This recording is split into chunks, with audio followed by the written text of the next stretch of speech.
We also have, I think, a bartender coming by. Yep.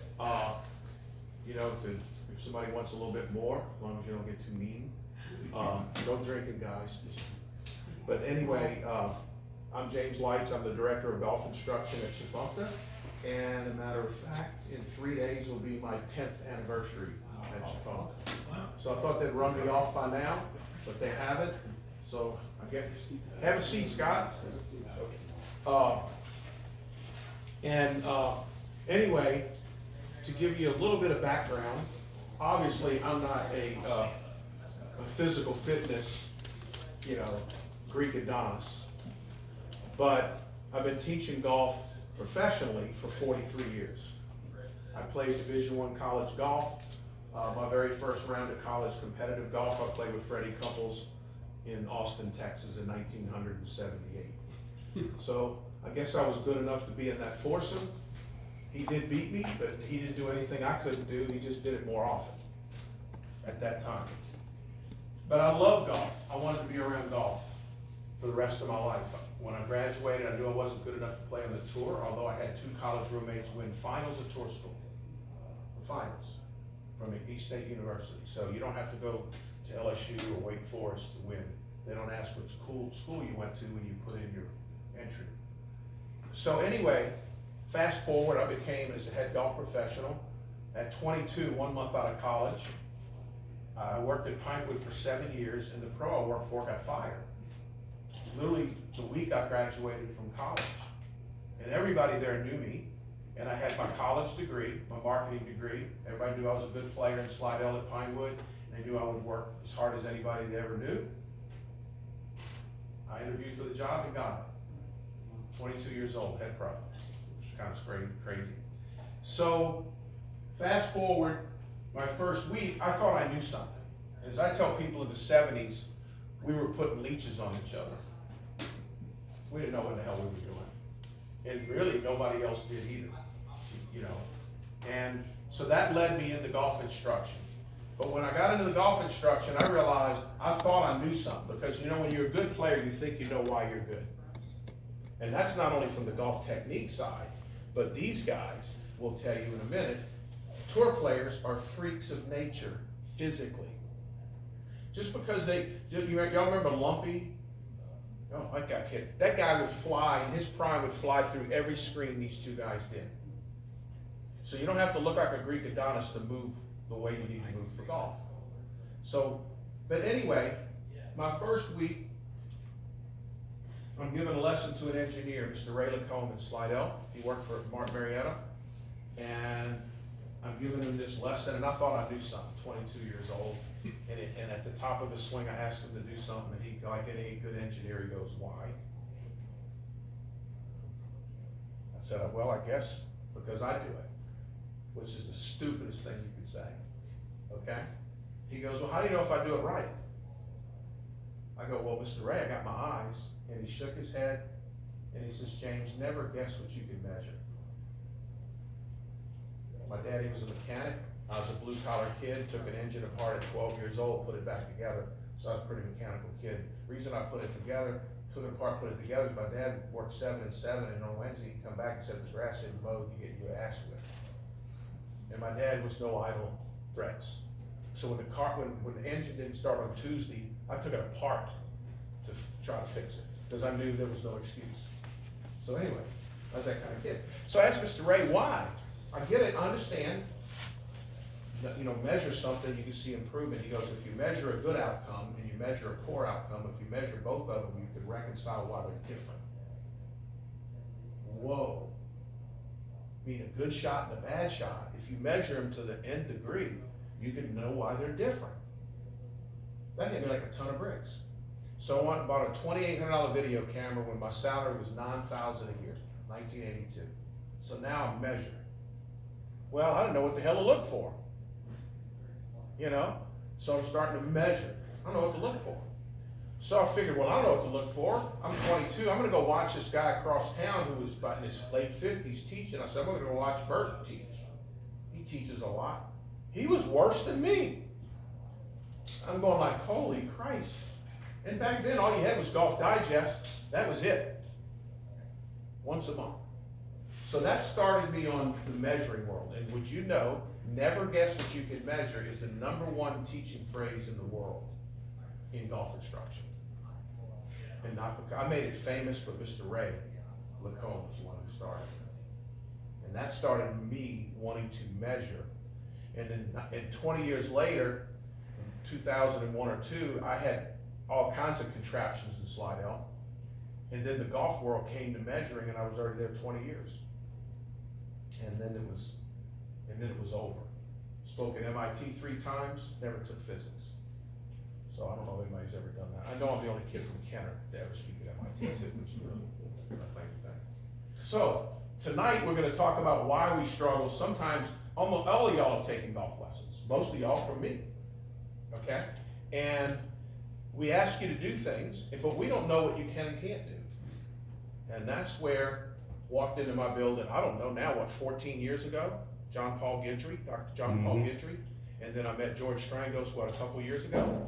2 doctors of physical therapy. These aren't guys that are just TPI certified who wanted to get into golf. These are true physical therapists that rehabs people when they have a hip replacement or whatever. These are professionals in their field that love the game of golf and want to make golfers better. So I told Dr. Guidry, I said, you ever consider doing golfers, because TPI, Titleist Performance Institute, you can look it up, was really the beginning of that.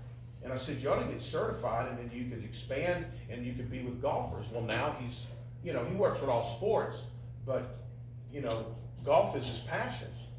And then George started his company, which is called Country Club Fitness. So obviously heavily in golf or tennis or whatever, and these guys train all different kinds of athletes. So anyway, but it comes down to, if you can't measure something, you don't know if there's change. You don't know if somebody's getting better or not. So all that made sense to me. And you're sitting in the most advanced measuring room in the entire world. There's no place in the world that's got more than what I have in this room. I don't give a damn where you go. Baltusrol, Oakmont, I don't care. They don't have what I have in this room or in this building. That's why I got almost $250,000 in all the money tied up in this building. Because you know what? We're all gonna die anyway. Some people die with a nice boat. I just die with a bunch of nice stuff. I think your kids will appreciate that. Oh, yeah. When I gotta sell this crap. Okay, you could change someone's game by either changing their ball, changing their club, changing their body, changing their mechanics. What's mechanics? If somebody's swinging over the top and you wanna get them on plane and get the club path to 0, that's changing their mechanics. Changing their core strategy. If you hit a driver 260 yards, I don't think number 2 is a driver hole. Okay? Because you drive it right down the middle of the fairway, go into the toolies. You've probably done it a million times. Me? Yeah. No, I hit it over the tree. Yeah. Hit it over the tree. Or changing their mental game. That's the only way you can get better. Some of those, or if not all of those, could be a challenge to anybody. So there's your list. Obviously, we can't go into that. By the way, I have 16 hours of presentation. It'll be a while, guys. In January, Nolan and I went to Orlando. My last speech was among 550, 600 pros from all over the world at Open Forum. It's the most advanced teaching seminar in the world. And but you know what? I didn't get any more happiness over that as doing this, because I just love helping regular golfers. So, I talk a lot about the impact alignment system. Anybody got an idea what the impact alignment system is? It's what the club is doing while it hits the ball. Because the ball's just sitting there. And until it gets instructions, it don't do nothing. So if I swing and I miss, the ball didn't get any instructions, so it stayed there. If I hit the ball and whatever it did, whatever the club did to the ball did exactly what the club told it to do. Might not have been what you wanted it to do, but it did exactly what the club told it to do. So everything works back from there. So if you want to play well, the impact alignment system is how the club hits the ball. Now, everything we do before impact determines impact. That's why we can't say impact's all that matters. It is a certain way all that matters, but everything before that matters. So, see those 3 guys on the wall? Can y'all see how different those are? That's Kuchar, Tiger, and Furyk. What do they have in common? Beautiful women in jets.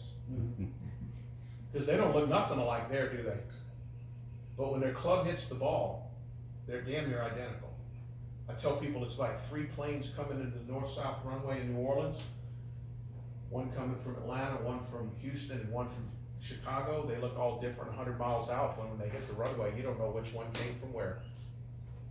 Welcome to golf. So there are only 4 laws in golf. Everything else is optional. And the 4 laws are speed. The club has speed at impact. The path of the club, which is the direction the club's moving at impact. It can move towards the hole, left of the hole, right of the hole. It can move down, level, or up. That's its path. The club face can be aimed at the hole when it hits the ball, to the right, to the left. It can be de-lofted, presented loft of the club, or added loft. That's the face. An impact point is where this ball hits on the face. That's the only things that tell a ball what to do. So every shot you hit, you gotta trace backwards the ball flight and kind of where it went. And then what do you have to do in your golf swing to make it better the next time? That's what this game's all about. That's what filters through my head, 60 times a lesson when people are doing golf balls.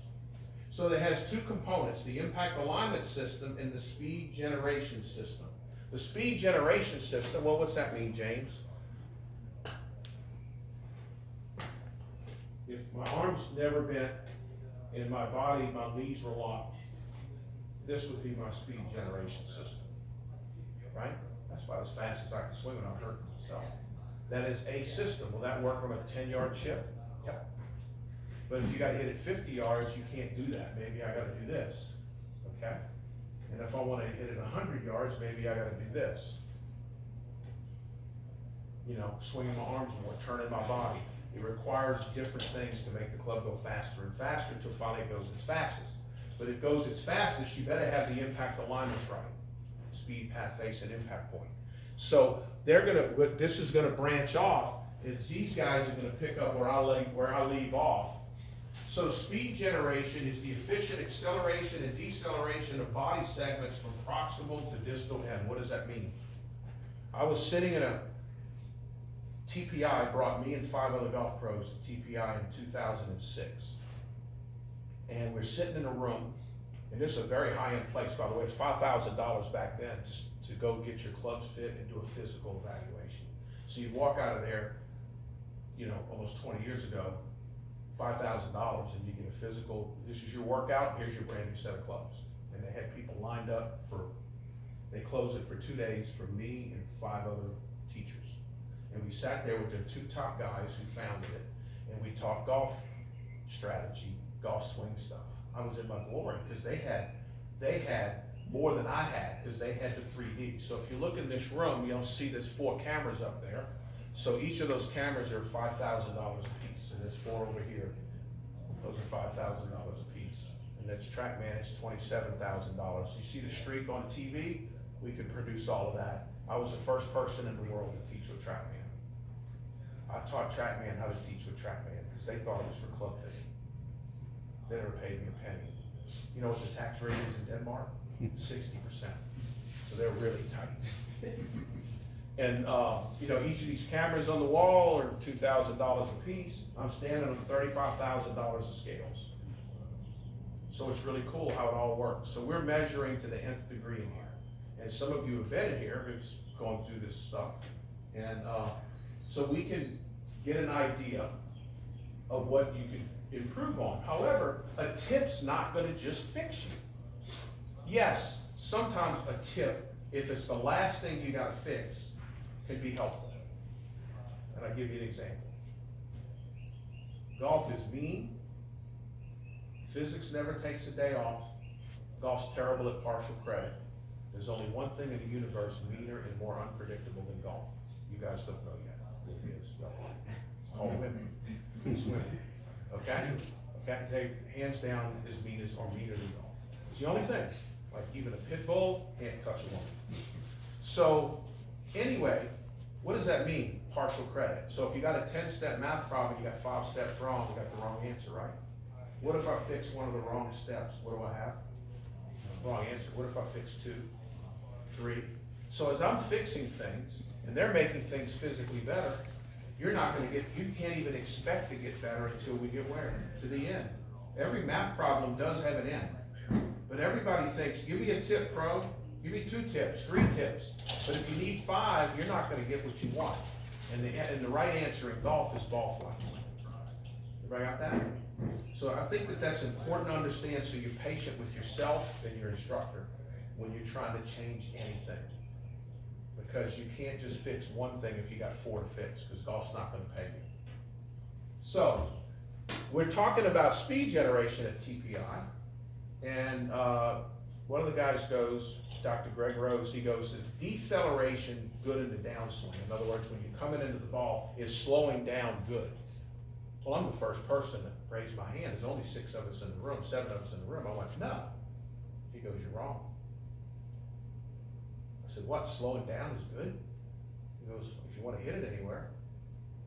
I said, you have to show me that. Well, I didn't have 3D. I didn't have this stuff.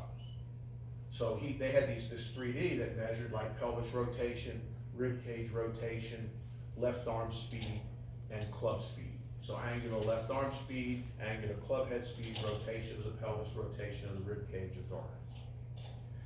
And on the downswing, the thing that reaches speed first was the pelvis, was the fastest to reach its top speed, which, believe it or not, is about right here in the downswing. Now from here to impact, the pelvis is slowing down. Now, if you think about this, and you already have a slow pelvis, you're thinking of the wrong thing. You're putting water in a grease fire. So if I tell Mrs. Havocamp to slow her pelvis down to hit it further, she's gonna hit the ground like right there. So take this with caution. So the second thing is the rib cage. It reaches maximum speed about right here, and by the time it gets here, it's starting to slow down. So think about this. If I'm rotating, everybody knows what a lazy Susan is?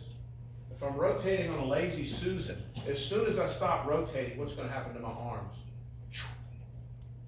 And the faster I can stop, the faster that's gonna go. So not only the faster the lazy Susan can move, but the faster it can stop, the faster the club's gonna go. And so think about it as we do it. I'm a physical mess. But everybody's seen this on the driving range where people kind of swing like this. Everything kind of going together. I tried to do that in the 70s and 80s on purpose, not knowing I was destroying my golf swing. So what has to happen is these separation of things. I mean, I take one of these young kids right here, and they're just, and the pelvis goes, while the club's still going back, the pelvis is going the other way. And these are things we measure like child's play with this stuff. So anyway, I went, holy moly, how much is one of these systems? He says 40,000. I bought one. I only did about $18,000 a year in lessons. 6 times in my career, I spent more on one purchase than I made a year of teaching. And then geometric impact alignments, we talked about that. Adjusting one without consideration of the other is inefficient. So if you swing it faster, but your impact alignments get worse, it's not a good thing. But don't think careful and slow means quality. I want to fix your aggressive geometry, not your passive scared geometry. Not your full speed geometry, probably about 80%, 85%. So everything happens in 4/10,000ths of a second. The ball's saying, how fast is the club moving? What direction or force is the club moving in? Moving to the right, moving to the left? What direction is the face pointing? And where did the ball hit on the face? This is what you should be asking yourself when you hit a golf ball. We use this, we just got, that's $7, you ought to spend it off right there. Foot spray. Spray the face, you can know where the ball hits on the face. It costs, what, $250,000 to measure everything else, it's $7 for that long. It's a pretty good deal, if you ask me. Where's the impact point? All right, real quick. So here's some of the graphs that we've produced with 3D through the years, and this might look like mumbo jumbo to you, but this is address, top of the swing, impact, and finish. And these 4 lines, the red is pelvis rotation. So you see, and this is the backswing from here to here. So when this number goes below 0, that's the pelvis rotating away from the target. And then you see it crosses. That's at the top. It starts crossing. And then the second line, the blue line, is the rib cage. Excuse me, the green line is the rib cage, the blue line is the left arm. Its swing, how fast it moves. So from the top to impact, all of them are accelerating. And then the brown is the club. So the club accelerates all the way into the ball, but these peel off. You see the pelvis slowing down, the rib cage slowing down, the left arm slowing down. You think you could slow down if you have an injury? You never want to hurt your lead side, your left side, if you're a right-hander. So when you ski, protect your left side or whatever it is, because if you hurt your left side, you're in trouble, because you can't stop. So this is what I wanted to show you. Here's a long drive freak, 145 miles an hour. Here's a tour player at 118. Both can knock it a long way. The tour player at the time was Kelly Gibson. I measured this in 2008. A few LBs ago with Kelly. Kelly's 3D is phenomenally good. Just see how smooth that is. Kelly never learned this. He came out of the womb with that. Okay? And his peak rotational speeds, pelvis, rib cage, left arm, are almost identical to this. His left arm's a little faster, but these two are the fastest. But he swings almost 30 miles an hour faster. And the reason is because he slows down faster. Look at his rib cage. By the time he gets to impact, it's almost stopped. And that's translated into the club. So it's like throwing a ball. If we throw a ball and my forearm hits a foam pillow, the wrist goes this way and the ball even goes further. But if it hits a brick wall, it goes even further. In a whip, how do we pop a whip? If we keep running with the whip handle, does it ever pop? No. What do we have to do with the whip handle? Stop it, right? We have to stop it. But what do we want to do if we really want it to snap? We want it to go in reverse. So the more our body motion can mimic that, the faster the club's going to go. I measured one guy, national world long driver, before I came here in Slidell, and asked him like 10 questions of why he hits it far. He got every one wrong.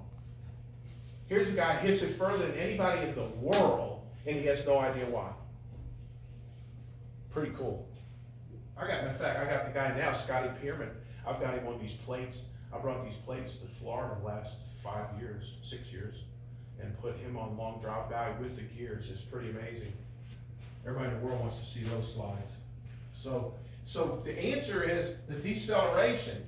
And this is where we're going to go into our next thing, and I'll be done.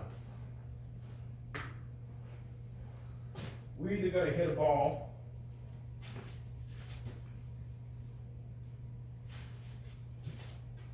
off the ground or off of the tee, right? It's either one of the two. These require two different things, although they could be similar, but one requires something for sure.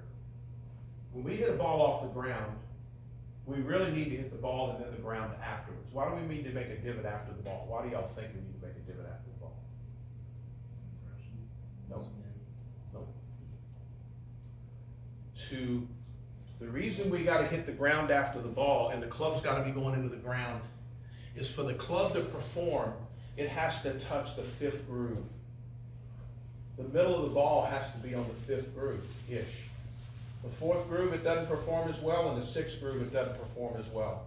Surely the second or the first, or none, is not too good. And the hosel has no grooves, and the toe has no grooves. Doesn't keep you from using it. No, I know, I get it. Hey, look, I figured, hey, I'm a club pro for a reason. So, anyway, if you look at that and take the ball and touch it on the fifth groove, the club is about 1/8 of an inch below the bottom of the ball. Well, how are we going to swing up when the ball's on the ground and hit the fifth groove? We'll be in the ground first. How can we swing level and hit the fifth groove? We can't, because we're going to be in the ground first. So we have to fit it in there. In other words, come down and miss the grass and hit the fifth groove and go into the turf. That's why we got to hit down the ball. So, if we know, I made straight A's in only one class in life, and that was in geometry for some odd ass reason, and because they had what they call theorems if and only if statements. So it makes sense to me. So if I'm gonna hit the ball in the ground, if this is a pendulum, which is not purely that, can I do it with the bottom of the pendulum back here? Can I hit the ground after the ball? I gotta have the top of the grip in front of the ball. And then when it pendulums down, it's ball turf, voila. Well, if I take this club, we're a human being, all with 2 arms, 2 legs, and whatever, we stand on the side of the ball. If I'm gonna set up to this ball at address, if you mark where all 4 of my major joints are, hips and shoulders, at address with the shaft vertical, they're a certain place in space. Okay? But if I'm gonna put the grip of this club about 3 to 4 inches in front of that ball, what has to happen to all of those joints? They have to be in a different place to do it. You can't do it from here. You can't do it from square at impact. And nobody ever has. Hit the ball in the turf. Because what happens is when it's square, this passes you up, and by the time you get to the ball, the shaft looks like this. And it passes the left arm. So when the club passes the left arm, if we have a tape measure between the club head and the left shoulder, let's say it's 4 feet here, what is it here? Bigger or smaller? Bigger. What is it here? Bigger or smaller? Smaller. So it went small, big, big, bigger, bigger, biggest, smaller, smaller, smaller, smaller, smaller. So sometimes when we hit thin shots, it isn't from raising up, it's from the radius getting too small, from the shaft passing the left arm up. I happen not to come out of the womb with lag. Never was taught to do it. The first picture on the wall, that's me, when I had hair. I missed a tournament, and I went and bought a $100 camera when I didn't have $100. I was at the beginning of a semester, and I took all of my savings and bought a camera because I was so pissed I missed the tournament. And I'm gonna take video cameras in 1980, not that you could buy. So I went and bought this camera, and I had my girlfriend take pictures at different times. It took a week to get the pictures back because you had to get them what's called developed. And then by that time, I'd missed another tournament. So I missed 2 tournaments, and I put them on the kitchen table, and that's the closest one to impact. Now you can't see very well, but the shaft of the club is right here. My left arm is straight up and down, but the club has already passed my left arm 3 feet. So I look like this. I didn't know it was wrong. Division I, pretty decent golfer, but I could hit it over anything. You know the 2 guys that won tour school? One of them, we're in the woods on one hole. We both hit our tee shot within like 5 feet of each other. I hit mine first over this tree, like straight over a loblolly pond, like hitting it behind the trees on number 18. I hit it over the trees on the green 10 feet from the hole. He's got the same shot, All-American. He whacks it into the tree. He goes, how in the hell do you do that? I'm thinking it's because I was good, it's because I sucked. So my geometry was wrong, but I didn't know it, so I couldn't fix it. It was the 70s and early 80s. So I put, that picture is world famous, by the way, and I explained that. Because if you don't know what geometry you're messing with, if you don't know where you're making a mistake, you can't fix it. You're just bashing your head against the wall. Physics never takes a day off. It's relentless. So there's a speed generation part. So realize, by the way, let me give you some numbers and I'm gonna show them to you. So if this is square, right? Square shoulders, square hips, vertical shaft. I can move it forward a little bit, okay? At impact, tour player, 45 degrees open, 20 degrees open. Anybody know how long the downswing is in time? Quarter of a second. How long? Quarter of a second. Quarter of a second. So where's the tour player at the top of their backswing? 90 closed, 45 closed. In a quarter of a second, have to go from 45 closed to 45 open, 100, 90, and 100 closed to 40 to 20 open in a quarter of a second. There's only 3 people in this room that can do that. Well, maybe. That's it. So that's where these guys come in. Because again, if these joints aren't here, we can't hit the ball in the ground. So we gotta move that damn thing back. It's the only way. It's like I gotta buy bigger clothes. That's why I'm in 40-inch waist. I wouldn't look good in public with a 28-inch waist. I get arrested. So you realize it's such a responsibility. Then the other thing is, so here's the same thing. here's a tour player at 111 and one at 100, and it's the same thing. I'm not gonna go into slide, it's almost redundant in the last one. This will be the last few things I'll show you. So this is pelvis rotation in degrees. Again, start of the swing, top of the swing, impact, and finish. So, at the top of the swing, you know, these three lines, the black line is the average tour player pelvis rotation. The yellow and the blue lines are one standard deviation off of it. There's a saying that says greatness leaves clues. And in this world, you just measure good players, great players. I don't ever ask them a question anymore. I measure them like rats and send them on their way. Because they don't know anything, and they don't need to. Which goes to my third one, impact alignments. Great players pay homage to laws they have no idea exist. So here's Bubba and Dustin Johnson. Yeah, their two IQs up. I doubt they're getting double figures. And but they both got beautiful wives and jets, and so they don't know why they're good. But so that's, look, this is 54 degrees closed with the pelvis. This is 45 to 50 open at impact. And this is how they turn them. You see this dotted line, what I do there is I take the 3D and I plot your numbers. And we plot them and we go, oh my God, we don't turn back far enough, or believe it or not, sometimes amateurs turn too far back. So if they turn too far back, you think they're gonna get as open as a tour player? No chance. They're coming from a closed place and they can't turn fast enough. So this is the reason for having to do all this stuff.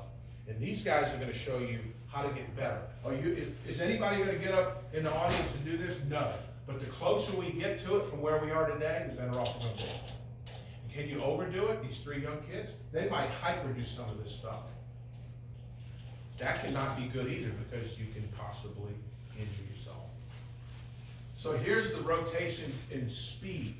So again, the pelvis, turning back, 85 degrees per second, 330 to 440 degrees per second is how fast their pelvis is turning at its fastest point. Guess what Rory is? 700. Y'all ever seen Rory swing in slow motion? Watch it. I've got Rory's 3D. 700 degrees per second. And watch my pelvis. 700, and I'm doing it slow, and then he stops, reverses, and goes. Nobody taught him that. So what do you think he's doing to his whip? Doesn't know why. That guy's this freaking big. He can hit it forever. And really cool, isn't it? That's just the pelvis rotation. And this is the upper torso, which is the rib cage. Backswing and turning right through. So this is how, that's how much in degrees, that's not in speed. So closed and that way. And then this is upper torso side bend in degrees. I'm leaving this one because this is a perfect segue into these two guys. I have two herniated discs that I did about a month and a half ago when I swung. I don't play golf anymore, I don't know that. But I said, I want to play again, and I took 20 swings, didn't even hit a ball. 10 with an orange whip, 10 with a club like this, and then I made 10 with a 10 up there and 10 down here like there was a ball, herniated two discs. So, anyway, then there's side bends. Side bend is, so if I'm standing here and I'm doing this, that's it. That's all I got. That's it. This hurts. It's hard for me to wipe my butt when I do that. You guys, you probably can touch your knees from here, up against the wall. Okay? So in golf, one of the major injuries that we have in golf is too much side bend because of technique, or too much extension. Those are the two big injuries. Would you say those, other than wrists and ankles and knees and stuff? So that's going to bring you into these guys. George is going to go second. And sorry I took as long as I did. I guess I took 40 minutes and I should have taken 30 when we got started late. But thank y'all, and we're going to catch this at the end. All yours, George. Are we going right click here? Yeah, right click. All right, guys. Well, hey everybody, I'm Dr. George Strangos. I'm a physical therapist.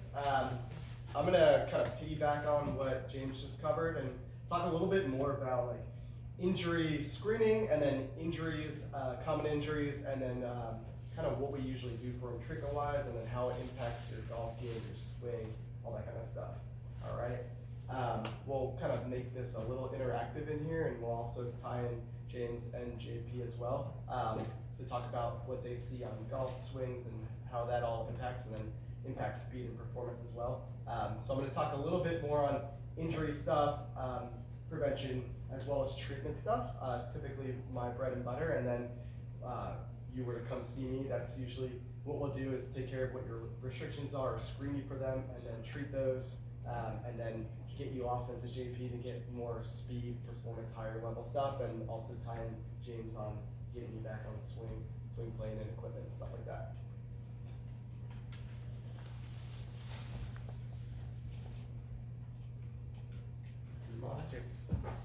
This is a nice arrow, right? Here you go. Did it move? Right click? Alright, Good for me. well, until they catch up. Hold on. So we're good. So I'm going to talk about what do you think the main reasons, you're fine, on why injuries happen in golf. What are common reasons? Throw out some ideas of like what are reasons that people get hurt playing golf or have things. Anybody? Like flexibility, no warm up, all that kind of stuff. Awesome. So lack of warm up or cool down, right? So adequate warm up. Flexibility, mobility is a big thing. Anybody else?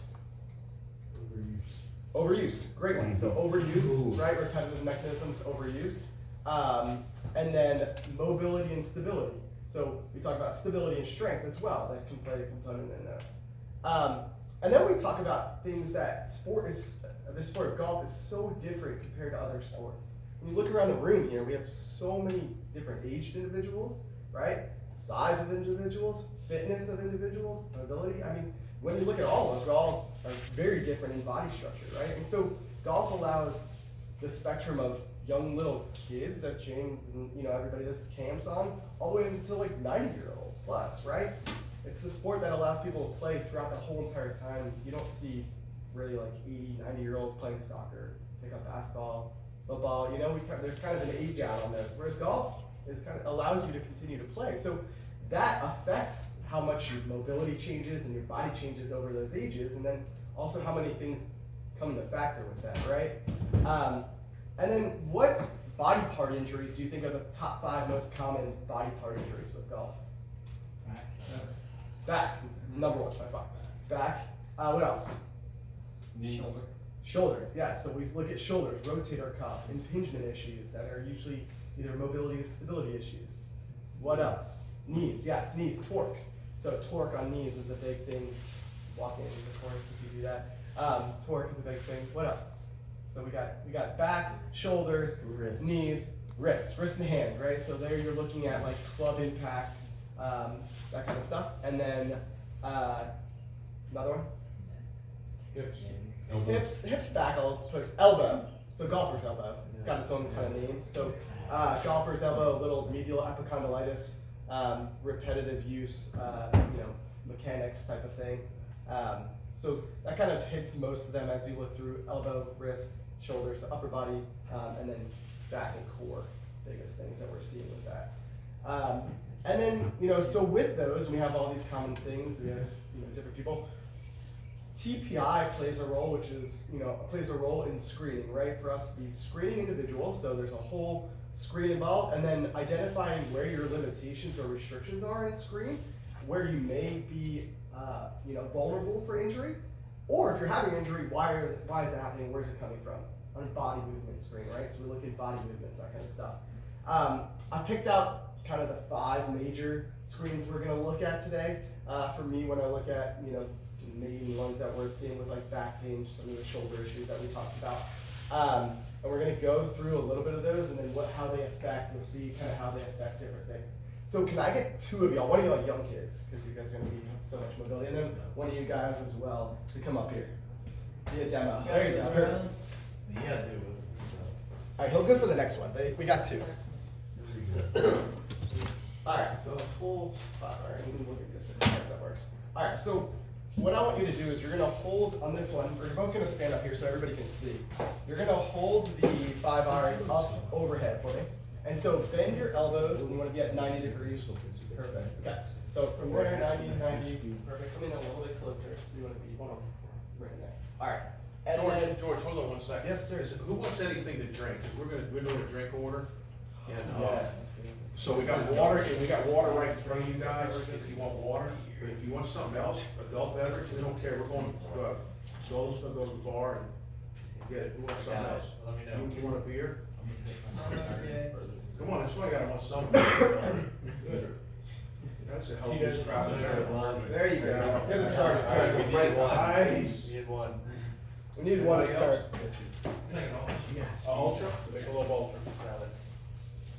Beautiful. Alright, so 90, perfect. Alright, from there, come in right a little bit. Alright, now what you're gonna do is bring your hands up overhead from that position, just go straight up overhead. Alright, feet shoulder width apart.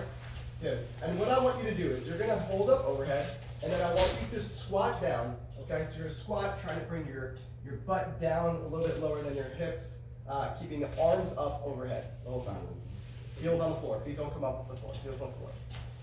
Alright, so 2 very different squats we see right there. We break down. That was pretty good, by the way. Yeah, that was pretty good. Kudos to you. I was expecting that to be worse. Yours was not great either. Homies can't do that. Alright, so we're gonna look at his first. So, squat down for me. So here what we're looking for is 2 things. One, does his hips get kind of level or lower than his knees? He does really well at that. He sits in a good low squat position, really. And then the other thing, sorry, we look at is the club staying in line with his foot, and there he is not, right? So You good? Hey, good job. That was good. I give you a B on that. Right, so technically you would fail that exam, right? We'd be like, okay, there's something going on, right? He's coming forward as he's going through this. Now, we would break that into seeing like, okay, is that a shoulder issue? Is that a low back issue? Or is that at the ankle foot complex, right? So what I'll do with him is cross your arms for me, all right? And so now we're gonna take the overhead component out. And let's see if he can still perform the squat for me and get low. Great, does really well at that, and kind of keeps a pretty level base, right? So if he can able go to make forward, he does it way better. Yes. Yeah, and he goes even further, right? He gets even further as he goes forward. That's really good. Right? So nice movement. Good, and he has a really great ankle mobility. All right, so we look at a little bit of an upper body limitation here as to why he's having trouble maintaining here and coming down, right? He's coming forward. So, is it a back issue? Is it a shoulder complex? Is it a lat issue? That's something we would also look further into. Let's look at number 2 here, guys. All right, so spread your feet a little bit for another part to start off with. Yeah, and start that there. Yeah, come right up. All right, so put feet a little further apart. There you go. So now let's keep that up. So we're seeing load restrictions here, right? So coming forward, I mean the club is all the way out here compared to his foot, right? So we're talking about like this much distance and still struggling to get down there. All right, so come back up. All right, so now we're going to do a similar thing. I'm going to take the club out of your hands. Cross your arms. Same position, ready? And then squat down. Still not great. Not so great. It's still a little stiff. All right. So what I want you to do next is I want you to set up in a kneeling position here. So let's go look at the ankle first. Yeah. All right. And then let's use the grip here bring this foot out a little bit. Perfect. Okay. All right. And then what I want you to do is I want you to bring this foot, try to bring this knee over this toe here.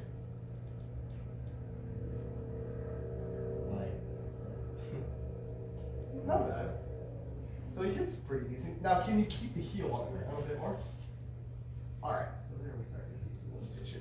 All right, so here what we're looking at, and this is heel coming off the ground, so we're coming about there, right? So we would look at him and be like, all right, there's a couple different things affecting him. Ankle mobility is not great, right? So his ability to dorsiflex at the ankle is pretty stiff. Let's check your other side. So that means he's not even able to bend the ankles enough to get into this squat, so he's having to compensate and come forward big time. So that would be a big starting point for him. Good, and then let's go through here. All right, even worse, right? So we're still struggling there. So for him, that would be a big part to look at first, as well as, you know, upper body restrictions. We'd screen out his upper body as well to see if there's any other limitations. But we look a little bit onto starting at the ankle complex for him, and then we could generate a hip. But his big thing would be starting at his ankle, work on ankle mobility to be able to get into a deeper position of the squat. So This how is a far out huge- can Dustin Johnson go? Mobility wise, probably pretty far. I mean, Good. come on up. JP, you're probably pretty mobile, or even younger kids are. You're looking at a pretty good amount of mobility, at least. I like to see at least the length of the grip of the club. Okay. Wow, that's a lot. Yeah, That's cool. I'm a little tight too, so. Let's take I have this. pretty good mobility, so. And I use a measure of hand width. Yeah, That's that's the so- goal. As you see here, I got pretty good ankle mobility that I can stay in. So, I can't get to the floor. I can't stay on the floor. Like, how far? Get Like, down, do just this, do it. like, do this, right? yeah. So you're pretty good. So we look at, you know, at least around that average, you know, hand width is fine. I mean, I think the normal is what, 7 inches? I don't know. Yeah, I've seen like 5 to 7 inches normal. Yeah, so this is a huge one. This one for me is the number one, like, full body-ish screen, right? It's a big breakdown. You'll see a lot of issues with like a shallow squat, so poor lower body strength and power issues, heels lifting, so ankle mobility restrictions, and then excessive forward lean, which is going to be core tightness or shoulder issues, upper body, right? Which is where we see with you. Yeah. Right, so bigger things, corrections, going to be hip and ankle mobility drills, core activation, more likely your thing, and then squat pattern retraining, right? And when you get into power, speed things, this is a huge thing for improving, right? If we're not able to be into squat positions, that affects our ankle mobility, that affects everything of where you can generate power from, right? Because that's kind of the base of the foundation of all this. Next. Perfect, y'all can sit down. Thanks. All right, we did that, perfect. And then pelvic tilt rotation, also what we discussed, which is why we're bringing this back in. Let's get somebody else. Who wants to come up? All right, you're up, buddy. So James talked about, you saw in the graphs before, which was pelvic rotation, right? The ability of pelvic rotation, one, to generate speed, power through it. And what we're gonna look at is, we're gonna look at the amount of mobility here. I want you to come over here in front of everybody, and you're going to cross your arms, okay? And I want you to move just your pelvis side to side without moving your upper body. Good. So it's pretty good. So everybody looks and you're like, wow, it's pretty good, right? So his ability to move, and we look at him from the front on, watching him rotate. We'll look at him from the side. Turn around. To one side. There you go. Now do the same thing again. Side. Yep, and just remind him not to move the upper body. Really good meditation. And then we'll also look from the back here to make sure, one, how much movement is occurring here and here at the pelvis. So we want to say that he stays pretty stationary through here. He's able to really rock that pelvis. Can we get one of you gentlemen, maybe older gentlemen, one of y'all? Come on down. Let's see what that pelvis looks like. Yeah, that had the strength control. So he's got so this, and you kind of hear this in the background. So James and JP talking about, he's got a ton of mobility, right? That's a lot. So now, James talked about this earlier where he said in that graph, we might see the young individuals blowing out that graph, which becomes a thing where there's too much mobility and a lack of stability. Can he control that movement? Can he control it well? It's great that he has that, but if he's sloppy and he can't control that, he's gonna lose power actually. And if you can't recover, And you can't, Yeah. yes, and you can't if you don't have recover. the speed, get back in position. All right, so here what you're gonna do is cross your arms for me. Okay. And now you're trying to give me a little bend. Give me a 5-iron posture. So like hold a 5-iron. Sorry. Good. Okay. So there, and now cross your arms. Perfect. 5-iron posture is kind of the standard for this. It's middle between a driver and a wedge. All right. Now I want you to stay in that position. Keep your upper body still, and just rotate the pelvis for me. Okay. So perfect example of what we're looking for here. Thank you, sir. I love this. All right. So what are we seeing here, right? He is creating this motion by doing this, right? So he's just shifting, right? He's shifting I'm side to side. not actually turning, I'm shifting. Right. So great one. Now we're not seeing much rotation. Put a club, do me a favor, put a club across his shoulders. Hold and this. hold that club. Now, make your hips turn, don't let that club. Don't let that club move.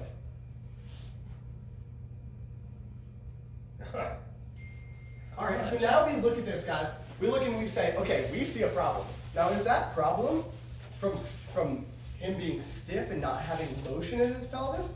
Or is that problem his body's inability to neuromuscularly perform that task, right?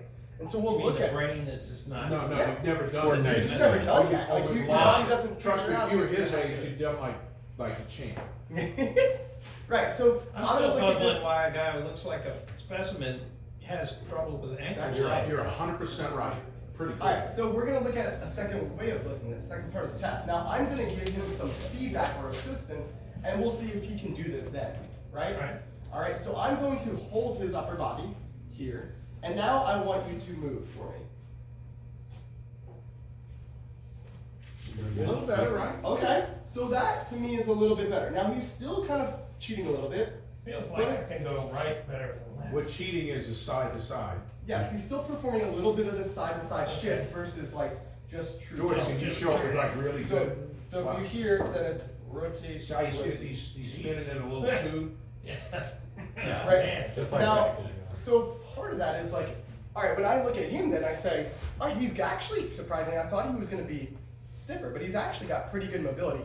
His problem is neuromuscular or muscle re-education, or being able to actually fire it, right? He hasn't ever done that. You mean it's just muscle memory kind of stuff? Muscle Learning learning, how to muscle do it. re-education. Yeah. It's reteaching the body how to actually pelvic rotate and how to rotate individually. So when you look at James's graph before that we saw, if you don't have the ability to dissociate and be Yeah, in the my- backswing and say, okay, pelvis, go, My that line's becomes gonna a be a problem. little funky. Yeah, so if you don't have the Power. ability, how am I gonna ask you to do it? Yeah. Right. Yep. So that's where it comes into like where we tie in myself, James, and being like, hey, James, this is what I'm seeing. We're gonna work on this. And then how is that gonna affect your swing? Your swing's gonna change if you get that big time. James will see us. We'll see a Seems like difference in more your swing. motion would make my whole life better. Well, walk around health will get better. Yeah. Yeah, I mean, for sure. It would definitely help. And then you would see a difference in your golf game. You'd probably see a difference in distance and speed, all that kind of stuff, because you're generating better movement through the pelvis. It's not just one rotation. And we'll probably would see, and I've never seen you swing, James, I don't know if you have, but you would probably likely see what James showed before, where everything kind of moves as one unit, right? Where you're kind of this golf swinger where everything's coming together. You're not You getting, can't create speed. you're not getting dissociation where you can create this speed, and JP's gonna go through that more, being able to take this and go like Rory does. I mean, he goes back and forth before he even moves his arms. I think he looks like Taylor Swift. There you go. All right, that was great. Good Yeah. examples, guys. Can we? And then, so I'm gonna show speed the other way. I'm gonna show the pelvic tilt test. We could have done the same thing. So from the side, we're looking in the same position, 5-hour grip. We're gonna be here. We did rotation, but it's the ability of the pelvis to rotate forward and back, right? By the way, that hurts me. I mean, like, hurts. And not only that, he's got pretty good mobility. Yeah. There are people that will shake. Watch, I'll do it. Yeah. So there's people that are shaking. I mean, it takes a good amount, but a lot of that comes from one, it can be stiffness, but it's mostly See how the fast I same get thing. that? The muscle's inability to perform that task, right? Of like individually. I mean, that hurts. I need a mouthpiece to do that. That's basically a cat and dog. Yeah. It's a standing, cat and dog position. So you'll see when we talked about before his rotation or torso testing. So here, when somebody else come up, we'll go through a little torso test. Other young man, come on. All right, so we only got 2 more tests right here. What I want you to do is you're going to get in a 5-hour angel stance. Come on over here. Kind of set up. Good. All right. Now cross your arms. All right. So this is the other part. We just in that 5-hour angel stance. We just looked at the pelvis. Now we're going to say, okay, hold that pelvis. Don't move that part. Just move your upper body. Good. So what I'm looking at here is his ability to just dissociate the two and then move his upper body and thoracic spine, which is huge in the golf swing. So the ability to thoracic rotate, to be able to get the upper body rotation right into this position becomes like a main part of your backswing especially, but even coming through and then closing that off. So I look for him here, I look usually at the side, then I'll look at the back. I'm gonna look at his belt and say like, does this belt move? And rotate? Good, good. So he does really well. Turn around for everybody and face the other way. So, does the belt move? Yeah. No, he's able to dissociate and do it. And he gets pretty good rotation. Yeah. There's a mount problem. Of course, then again, you know, when you think about it, I mean, if somebody Velcroed you behind the wall and you had to turn, or if you're sitting in that chair, show them the sitting, the test you use there, because that's perfect. Alright, so This is where he can't move his pelvis if he does it. Sit on the edge of the as you chair. come forward. There you go. Alright, so seated, cross your arms. Now we're gonna have you just try to rotate for me.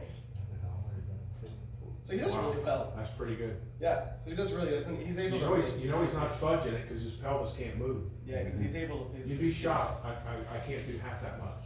And then I'll say one of you older guys really fast, come up and we'll just show this on somebody who's not so great at it. Anybody you want to come up? Anybody. Let's see. Don't be embarrassed, 'cause I'll go up there and do worse than all of y'all. We saw James. James. Probably. You do better than that. All right. So same big 5 iron stance for me. That's great right there. Good. Cross your arms. Awesome. And now what I want you to do is keep this still. Rotate upper body. All right, so if you're nitpicky, I would fail him right away, right? And the fail, and it's not the worst thing, it's just we move on, we make a mark, he fails, and it's something we're gonna address. His compensation, I think JP caught it right away, his compensation is to shift his hips, side to side, right? So as soon as he shifted the hips all the way out here, shifts the hips out here, right?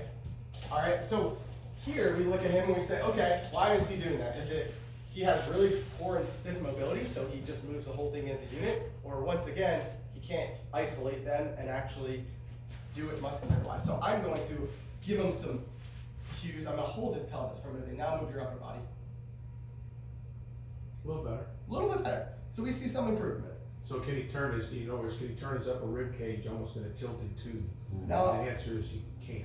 No. So, but one of the things I'm gonna bring up too for both of these guys, when they do these tests, they're not just looking at a pass-fail, It's quality. they are measuring you. Yep. And it'll be quality as So well. Like how great of a quality is that? Maybe I'll bring a goniometer. Yeah. So so this is what they will use, and then they'll come up with a number of where you are, and then you'll come back a month later, 2 months later, now where you are. No different than we'll measure with all the 3D or anything else. You're measuring your progress, it's measurable.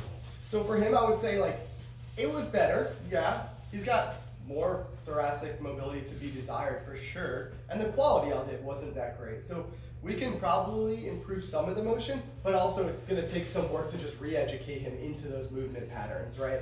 Of like saying, hey, being able to get yourself into a quadruped position or something like that, and just rotating through here to start getting some thoracic mobility. There's different stuff like that where we would say, okay, I would address his upper torso. On a list, when we go through a full screen, this is 5 items of the full screen, I would mark that and say, okay, that's something we're gonna come back to and we'll address, right? Be part of our treatment plan. Thank you. So you think bowling? No. And you can try. No, it's, better's That better, didn't work. right? Better's better. I mean, that's what we all up. All right. What it is. Shoulder mobility, I'm gonna go through this one pretty basic, unless somebody has really poor shoulder mobility and wants to say. Shoulder mobility, so. Anybody got an injured shoulder? Yeah, I'm sorry, come on over here, shoulder mobility. So this one's gonna be big, obviously we look at range of motion, so restricted backswing or follow thing is gonna be, follow through. is And gonna how be the way the big. backswing looks. Yes, Positional. are you a flat plane as well? So flat plane people, because they can't get into that position. James will also tap probably on the one who shows us on like what his backswing would look like and how to address it. We look at shoulder imbalances, so rotator cuff issues or impingement when people are weak or they have poor neuromuscular control or they don't have the range, you end up having those overuse rotator cuff issues. And then so there we talk about like addressing it with shoulder mobility stuff, scapular stability stuff mostly, and strength. So what I want you to do, we're gonna do a basic one here. I want you to go here, try to touch your fingers No chance. behind your back, like that. All right, turn around for us.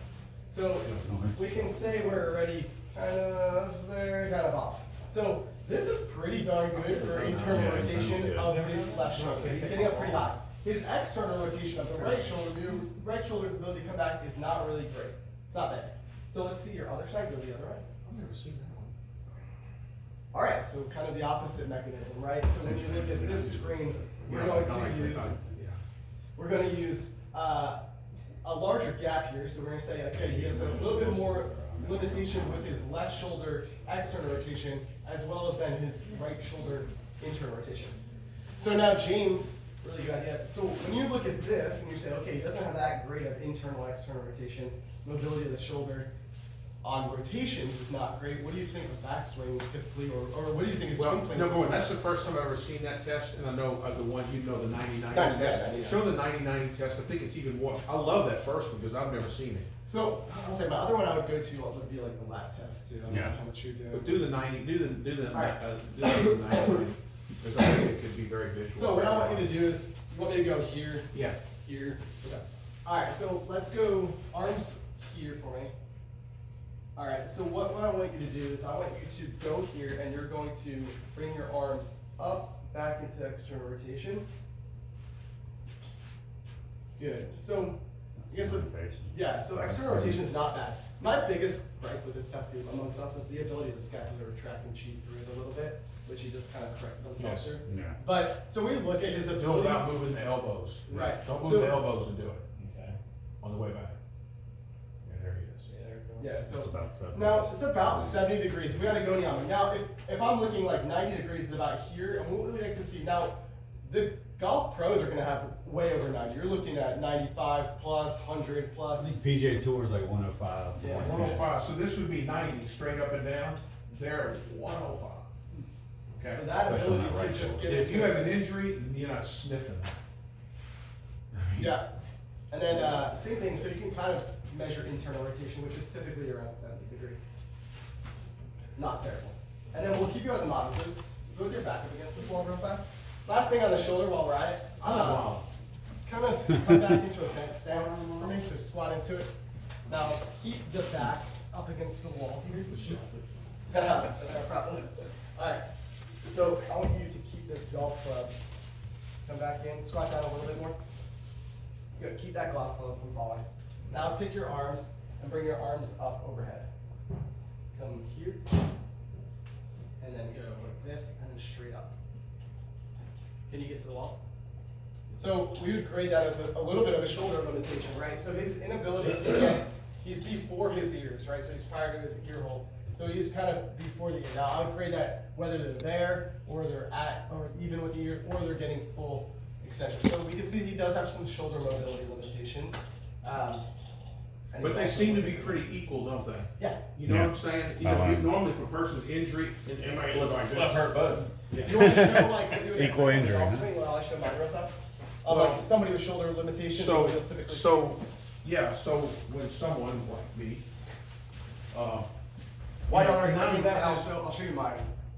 Yeah, it's not, and now the way to cheat this test is to arch your back. Yeah, So you I gotta had- push your back into this wall, and then he does, you'll still pin. So that's why I use a Makes me golf club, sick. because people will go, Yeah, if I'll fail first. So what I'll go, if I can't maintain that, it drops, right? I cheat, I round my back out and I'm gonna get there.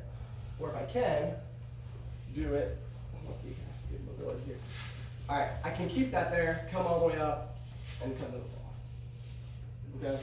And so, when you look at mobility, there, shoulder mobility, and James will show us like how that comes. So the other forward part of that same test is go ahead and get the golf posture for me. Yeah, get like a 5-iron. So now, okay, now stay in this posture. Give me the club. Now do your arms the same way you were doing before. No, let's put them here, 90. Now go up. If you think he's gonna get any higher than that, that ain't no chance. So that's, if he does his arms right, he can't go any further than that. In trying to go, now he'd be turning and stuff, but, that's how, it's another way of showing what his swing would look like. So, you know, you think about these young guys, I mean, they should go, wait, I can't even demonstrate that. Good. James, in the golf swing, I mean, this, is there advantage to come back like that? More range of motion means more distance to create speed. Absolutely. So now John Rahm takes it back right here, but go put John Rahm on how fast he can bench or how fast he can squat or how he is a quick, what's the word I'm using? Quick twitch, fast twitch, off the charts. So, you know, somebody up there whistling while they're swinging isn't gonna do that. More range is more depth, essentially. More depth Yes. allows you Turn to that generate shoulder. more power. Okay, good. All right, and then last major one is going to be like a single leg balance test. This is pretty basic. It's obviously there's going to be a lot of individuals that struggle with this, and what it is like a stork test. So this tests the body's ability. The biggest thing of this is weight transfer in golf swing. So if you struggle with balance, that's going to affect your ability to transfer weight in the golf swing from one side into the other leg. And we kind of isolate there or locate that is we have you do a balance test here. Okay, so you hold the leg kind of at 90 degrees, stability. We do see if you can balance that. So it's ideally for 30 seconds. All right. Now, when we just say like, hey, we're really good at that, I'll tell somebody close their eyes. All right, close their eyes and open them, and you're like, whoa, it comes all over. All right. The cutoff on this, on a pass fail, is going to be 16 seconds. Right. So somebody who passes this has the ability to do this position, maintain it, cross their arms. I usually like my arms by the side, and you're going to close your eyes, and you're going to hold this. You're going to see me struggle. You can sway a little bit on this. That's right. So 16 seconds is ideal position, and that's what you're going to see with tour That's players. setting good, by the way. Is 16 seconds of holding that with your eyes closed, which is really Nolan, you do that one for me. Can you do it? By the way, about 30 years ago, I did, the first time I was around a physiotherapist, the guy from Tulane, I lined up 50 golfers and we did all kinds of balance tests. And there was about an 88% correlation between balance skills and handicap. That we measured. 88% So, I mean, correlation. obviously, yeah. I mean, then close your eyes. It's just that's right. That's so Even higher. bring it up a little higher, just get it right there, and then close your eyes. Oh, Pretty good. through. This also That's can be an okay. acquired skill, I will tell you that. So it's interesting, tell them guys, JP, the tests are also the Treatment and exercise. Yep. The test is the exercise. So Pretty cool. overall, I'm gonna like wrap it up here a little bit. So we'll see that. I think balance is like James said, balance in any age, and as we age, it always gets worse. But balance is retrainable. It really is. It's one of those things that you can. It's like You can get flexibility. better. You can get better at it, and we're gonna see that pretty much all of us. Honestly, will probably struggle in that, and it's something that would greatly affect our ability.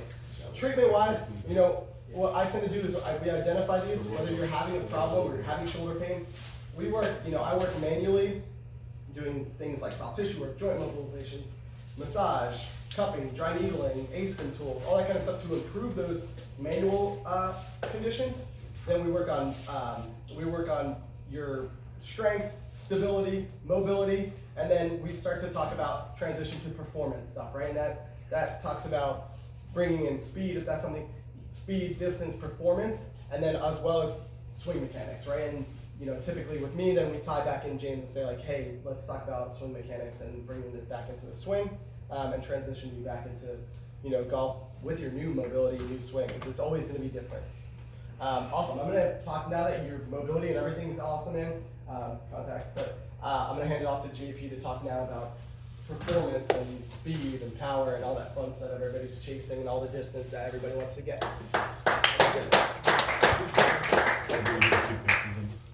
Yes.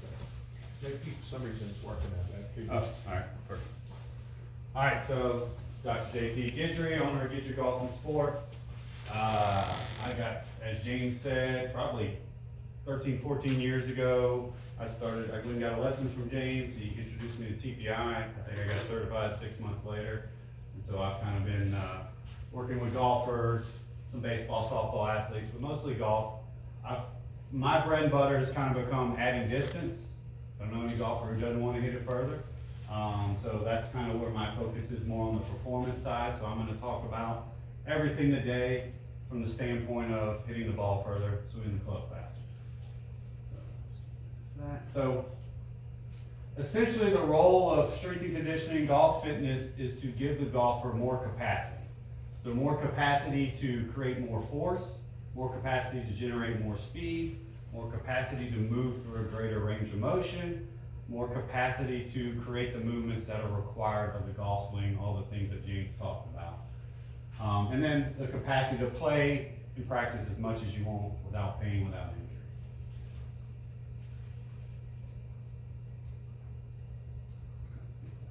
Alright, so again, I'm going to talk about more from the standpoint of gaining club head speed today as we go through everything. But again, all these things play a part in injury reduction and recovery from pain, injury, surgeries, things like that. As well as the better your body moves, the better it functions, the more force you can generate.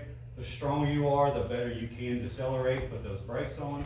All those things play a part in how we actually swing the golf club and deliver it into the golf ball.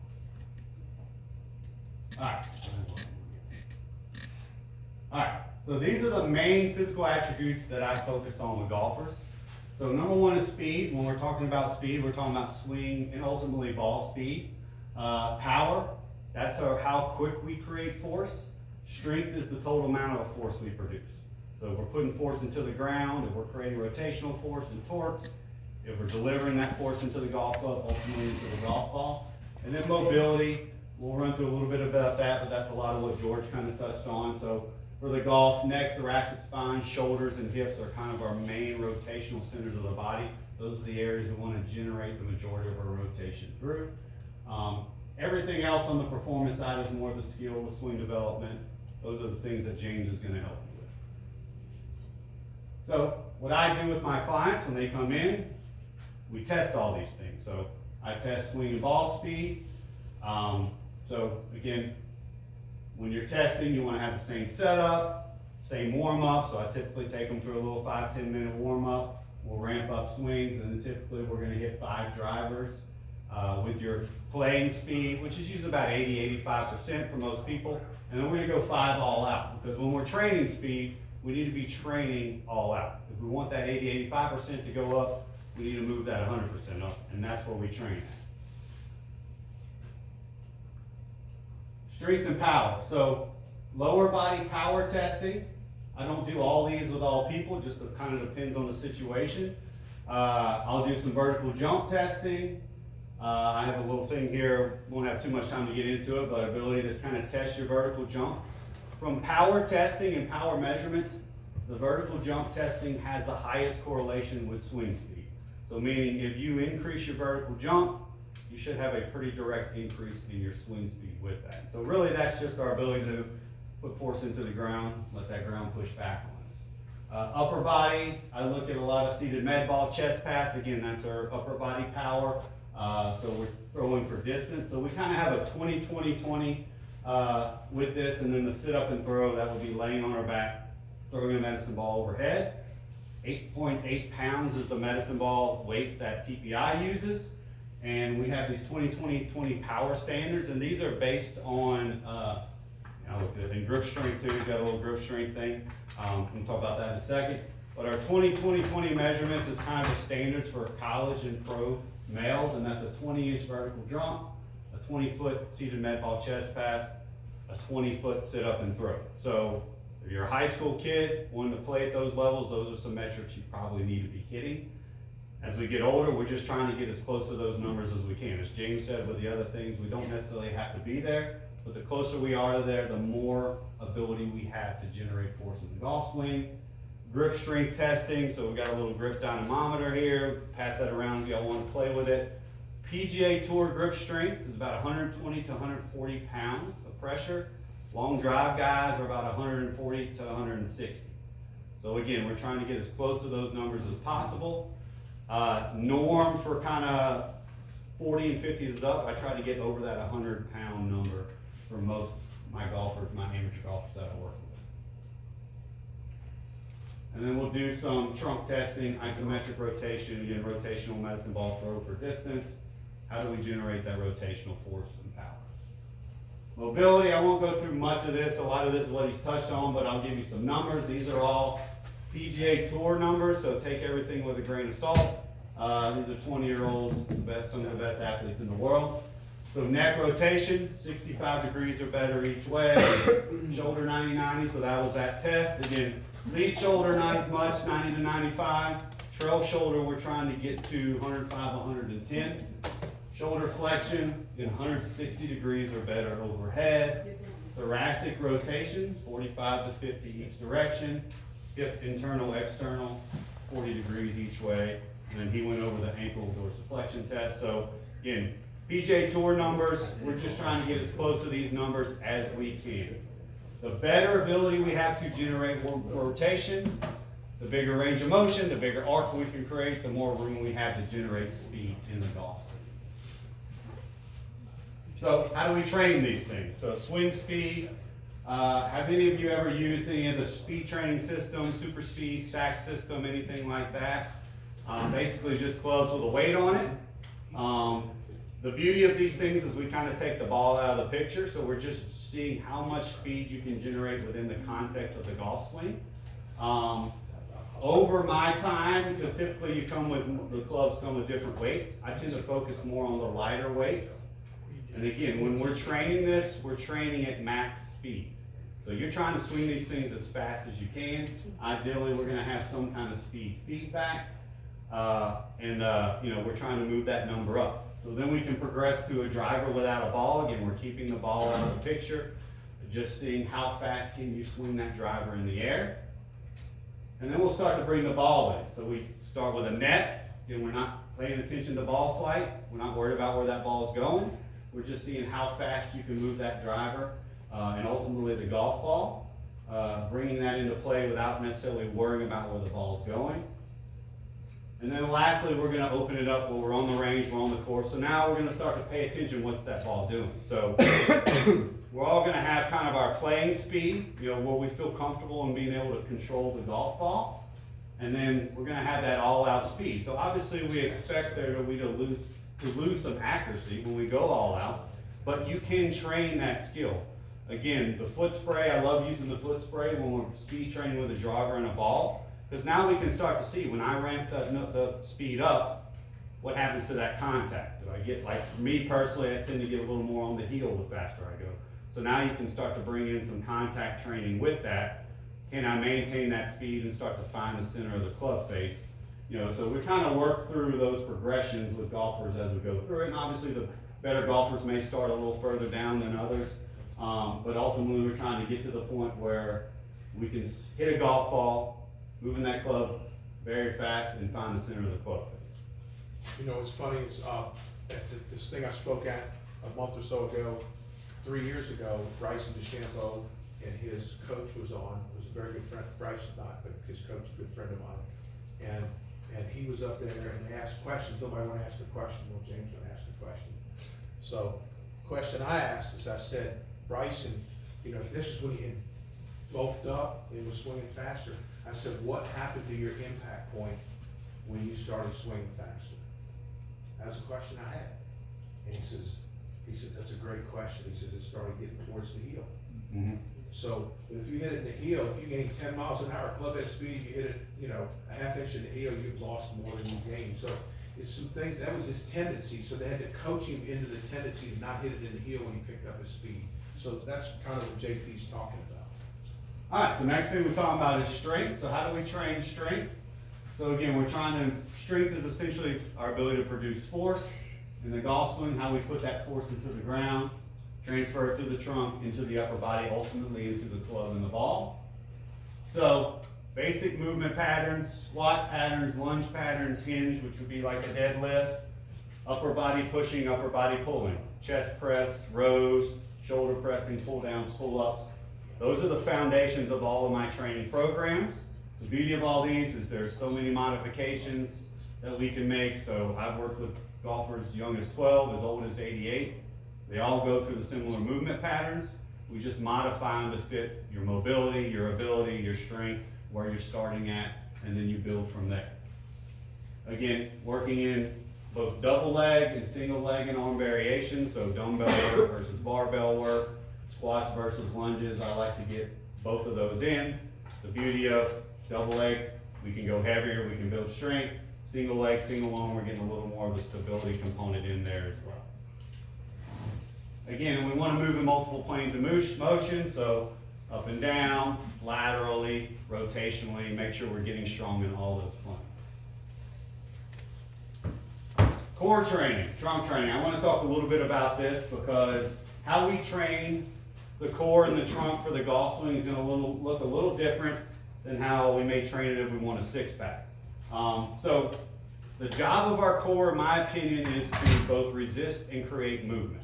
So we need to flex, we need to extend, we need to side bend, we need to rotate. If we want to get stronger, we need to load those movements, both from an isometric standpoint. So again, if I'm rotating and if I got a cable machine out here, I'm holding that cable machine's trying to rotate me this way. I'm resisting that rotation isometrically, as well as I can take that cable machine and rotate through a range of motion. You want to train your core to do both of those throughout all those planes of movement, both from, again, a speed generation standpoint, but also we want to protect the back, protect the spine. The stronger those muscles around it are, the better they can absorb the forces. The forces don't go on the structures of the spine, the disc, the ligaments, the vertebrae there. Yeah, we talked about grip strength, the numbers between PGA Tour and long drivers. Grip strength, again, lifting heavier weights, you're going to get some grip work, doing heavy carries, hanging from a bar, those little old school grippers. You can get them on Amazon for $10. I always recommend buy one, keep it at your desk, keep it at your truck, work on that. One of the best ways to build your grip strength up. And the reality is if we don't have the grip strength to control the golf club, our brain's going to put a governor on our swing. So we may have the ability to generate more speed, but if our brain doesn't think we can control that speed, it's going to slow us down. So it can be a weak link in our ability to swing the club faster. So strength training has its purpose, but for golf at some point there's a level of diminishing returns. We're not trying to be power lifters. My experience, most golfers aren't close to that level. But if we get to a point where, all right, we're getting at that level, then now we need to focus on moving faster within that strength. So the golf swing is a short duration, high velocity movement. Our training should reflect that, meaning we need to move fast at some point. So again, all these variations we will scale depending on age. Jumping is probably one of the best ways we can improve our power generation in the golf swing. I've had guys in their 70s and 80s jump that haven't jumped in 40 years. Obviously, we build up to that. We scale up to that, but that's one of the best ways. And again, improving that vertical jump, correlating with that swing speed, adding some kind of jump variations into your training is one of the best ways to do that. Medicine ball work, slams, rotational throws. The goals with these are try to throw the ball as hard, as fast as you can. So lighter, faster. I typically use 6 to 12 pound medicine balls and usually geared towards the light side because I want my clients moving fast with me. This isn't strength training, it's power training, it's speed training. We need to move fast. And then speed versions of lifts. So I can take a squat, I can load it real heavy, I can just train strength and move through a range of motion. I'm gonna move pretty slow, and that's got its purpose. I can also take that squat movement, load it lighter and try to move as fast as I can coming up. So as I hit that bottom, I'm trying to explode up. So we can take those same movements and vary them more towards strength, more towards speed, depending on your needs, and you can kind of cycle through that as well. Olympic lift derivatives, I don't get too much in that, pretty technical. I will work on some of these things with high school, college golfers, professionals. And we talked about the vertical jumping, club hits. Mobility, again, we talked about that, cervical spine, shoulders, thoracic spine, and hips. We want to focus on these areas. Obviously, if you have a limitation in one or more areas, you want to spend more time focusing on that. And then kind of some general ankle mobility, posterior chain, can you touch your toes, those type of things play a part as well. Here's how I like to progress mobility. So if you're limited, we could do assisted, so that would be where if George is doing some manual stuff, he may be doing some stuff where he's helping you get more mobility. You can take a band or a cable that's pulling you into that mobility or a weight. We have unloaded would just be your body moving through range. And then ultimately, I like to build up through loaded mobility. So that's actually taking some kind of resistance and moving through that range of motion. And ultimately, as we get new range of motion, we need to build strength in that new range of motion. So that's where that loaded mobility part comes in. So you're trying to build through those progressions as well. breath work. We want to make sure we're breathing, inhale, trying to move through that exhale. Anytime we hold our breath, we tend to tense up, and that creates a restriction. We kind of fight our body on that. And sometimes just learning how to breathe, learning how to relax kind of releases some tension in our body itself. So, again, when we talk about, I'm going to talk about reducing injuries real quick. So, we're working together as a team. So, we want to talk with the swing coach, want to talk with James, okay, what issues are we swinging in the swing? He talked about, you see a lot of this early extension, stress on the back. A lot of the young guys now that are getting, a ton of side bend, puts a ton of stress on the back. So can we make some changes there? Obviously, we're going to look at the body as George looked at. Can your body do the things you're trying to do? Or are you trying to push it past its limitation? So I always say, typically, if you say have 40 degrees of rotation, you only want to use about 35 of that. We're trying to not move our body into those in range of tissues because that's where injury can occur. So the more room we have to generate that speed, that rotation, that movement, the more freedom we have to move, the less stress that's going to be on those tissues. And then obviously developing strength, developing muscle mass, repetitive use injuries. If you look at the research, strength training has the biggest impact on reducing repetitive use injuries. And again, it's just about the stronger our body is, the more resilient it is, the more stress it can take. In golf, swing, it's not a ton of stress within the swing itself, but if you're making 50 to 100 of those, that stress adds up. And if you're doing that multiple days a week on a body that can't take it, eventually it's going to break down. So I always talk about repetitive use injuries is usually a formula of two things. You're either putting too much stress on a body, even if it can handle it. So even if you have good strength, good mobility, you may just still be making too many swings. We see this a lot this time of year. Maybe your clubs have been in the closets, warming up, days are getting prettier, longer. I'm gonna go out and hit 100 balls every day. What do we happen? I've had two guys come in with elbow pain in the last week for that very reason, because they hadn't swung a club in 4 months and then they went and hit large buckets every day. So building up, being smart about how we return back to playing, practice, quality over quantity, that type of thing. And then the other part of that is we may have an adequate number of swings. Maybe we're not even swinging that much, but our body is just not built to tolerate those things. So that's where building strength, building mobility, muscle mass, those type of things will help protect us against that. And again, tell this to everybody, golfers, they don't want to put the club down, so a lot of them are afraid they just kind of ignore the pain until it gets bad enough that they can't actually swing. The sooner you address them, the sooner you get with someone like George or myself, and we figure out what's going on and we can fix the problem. It's easier for us to fix it early on. The quicker it is for you to get back to doing the things you want to do. So again, my role as a strength coach, PT, golf fitness professional, whatever you want to call me, is to improve your physical abilities, speed, strength, mobility, help keep you healthy. My goal for every golfer I work with is ultimately giving you the ability to play and practice as much as you want. I don't care how far you hit it if you can't ever play because your back hurts or your elbow hurts. So I want to get you and keep you healthy, and then if we can get you hitting it further, that's even better. Again, this kind of team approach as we're talking about, good relationship with the swing coach, with George, we're performance, we're PT rehab, James is working on the swing, you've got all these eyes on you and everybody's got their specialty, and the more you can optimize that, the better you're going to be. Again, testing and training, what matters, measuring, measure, as James talked about, understanding we get objective numbers, vertical jump numbers, swing speed numbers. Ultimately, if you want to hit the ball further, everything that I'm going to measure is going to go back to swing and ball speed. So we need to be testing that. Those are always my objectives for golfers that come to me. Those are the numbers we're trying to move. Now we're going to measure mobility and power and strength.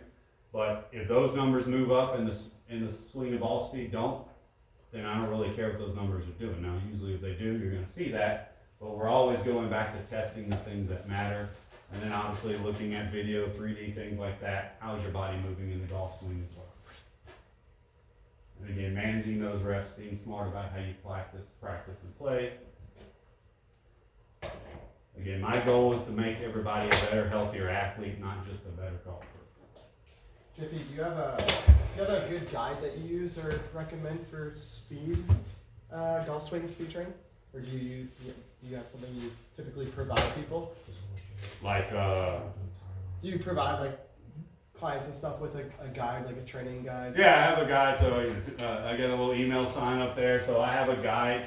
Basically, that kind of takes you through some of that, how to develop speed, as well as a guide specific to speed training. If you've never done any speed training, again, there's ways we want to go about doing it, ways we don't want to go about doing it. One of the things I've seen a lot, especially when speed training got very popular, is a bunch of golfers just jumped into doing that, and then they got hurt. So they started making a bunch of swings as fast as they can on a body that wasn't ready to handle it. So you need that comprehensive approach in order to safely do those things. Pretty damn cool. Awesome, man. Did everybody get their money's worth?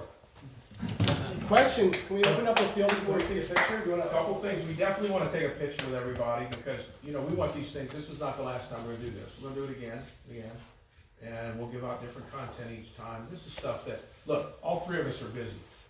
I'm busy, but you know, when the club hired me, one of the carrots they had, was they said, we'll build you whatever you want, you know, to come here.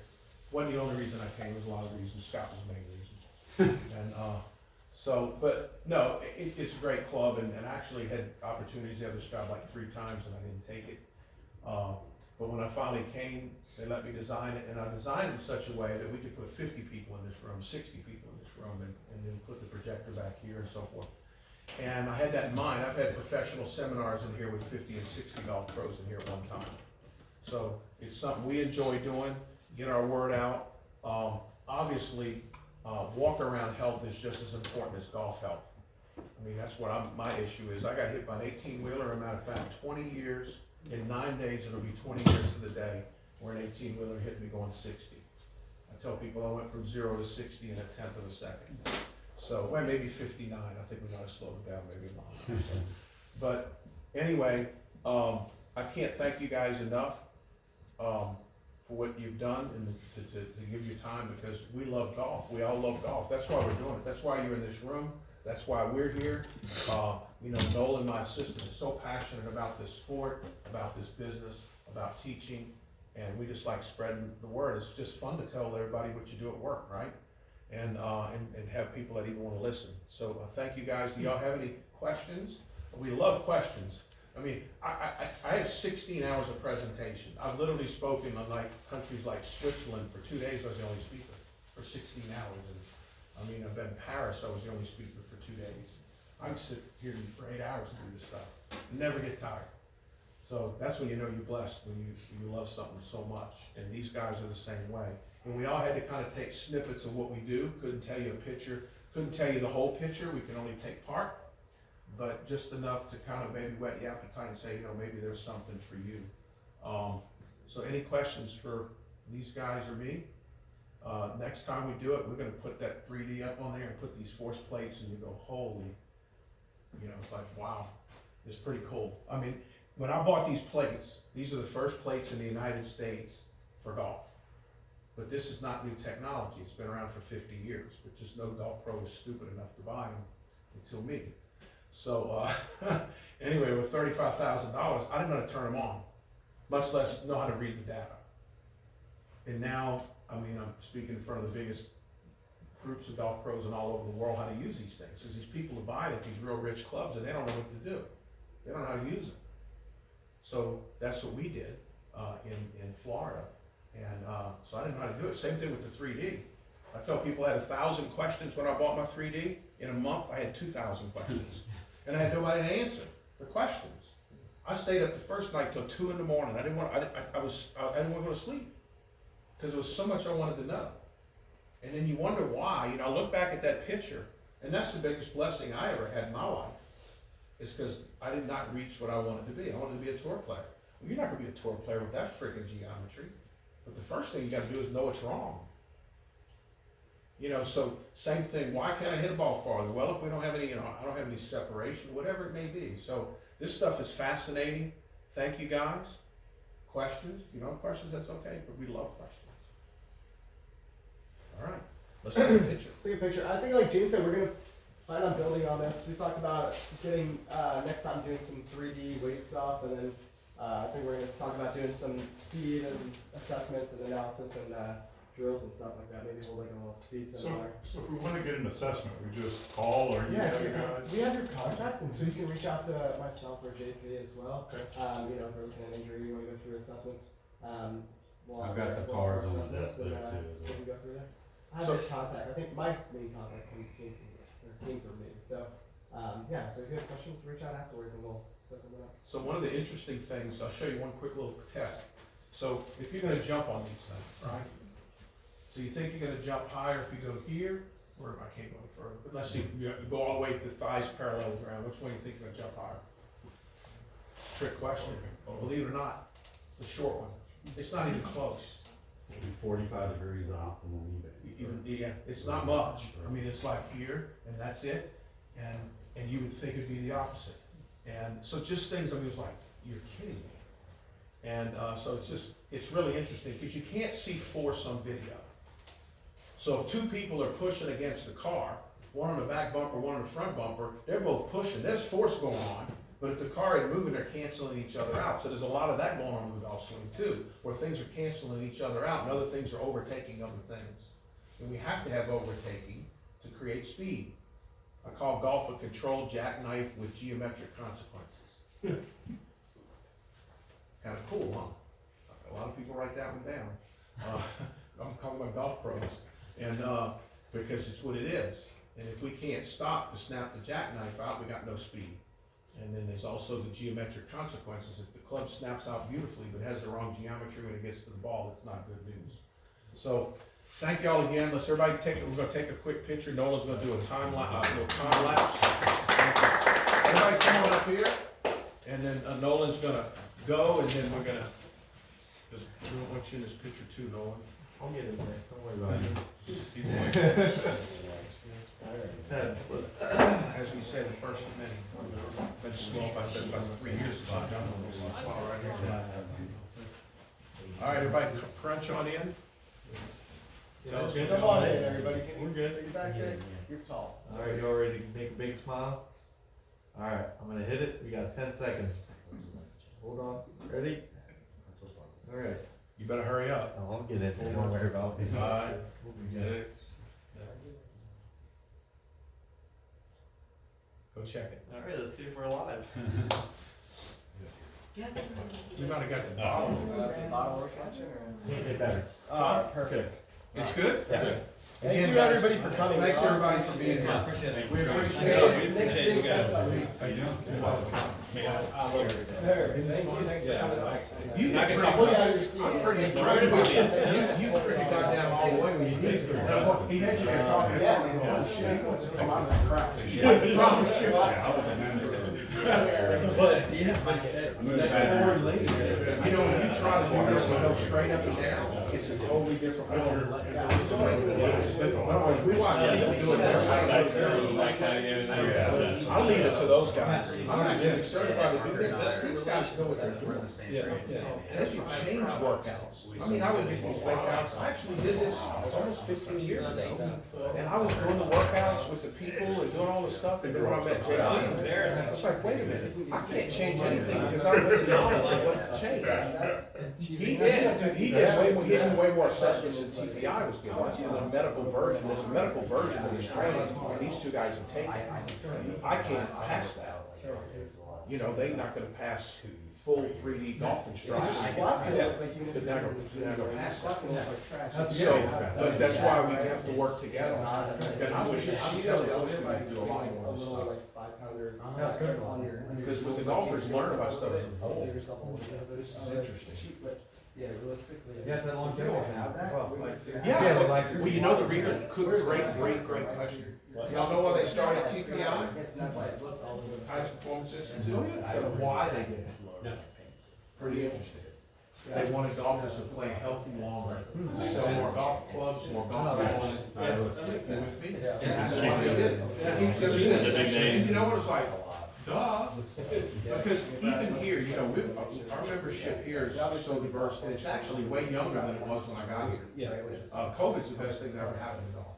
We never had people running around this age 10 years ago. I'm dead serious. Because they want to travel, watching their kids travel baseball or whatever.